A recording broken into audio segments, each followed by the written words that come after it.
if Iran's vital infrastructure is destroyed, Iran will destroy everything on the other side of the Persian Gulf, because these regimes are all engaged in warfare against Iran. And making matters worse, we see that Trump gave Iran this ultimatum of 48 hours to open the Strait of Hormuz, essentially capitulate. Otherwise, they would start hitting Iran's largest energy fields.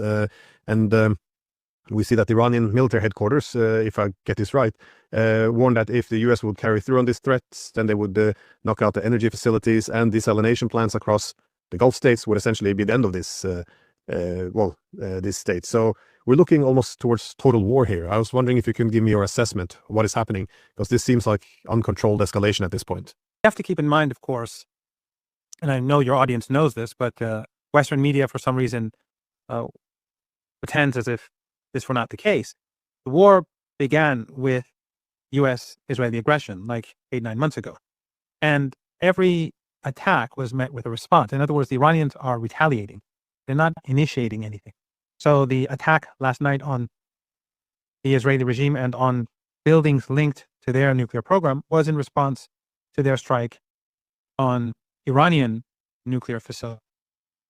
And Iran's response to escalation has already been seen by all of us when the Israeli regime, with U.S. coordination, there's no doubt about that, when they struck Iran's vital gas installation in the south Pars gas field, the Iranians swiftly responded and destroyed significant parts of Qatar's gas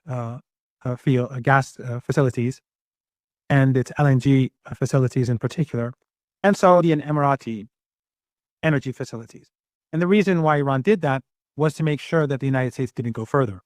And then we saw Trump post on social media that the Israeli regime won't do this again.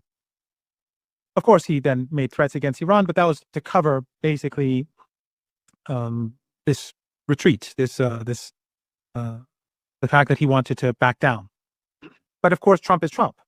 And he says one thing now, and then literally an hour later, he'll say something very different. So his promise is that the Israeli regime will not strike again don't mean anything to the Iranians. They will always, when it comes to the United States, plan for the worst, and especially when it's Trump. You recall, before the war, we had this discussion about whether there will be a war. I always said that Iran is planning for the worst. It doesn't care what Trump says. The same is true now. So now Trump is making another threat, and that is that he will destroy Iran's vital infrastructure. And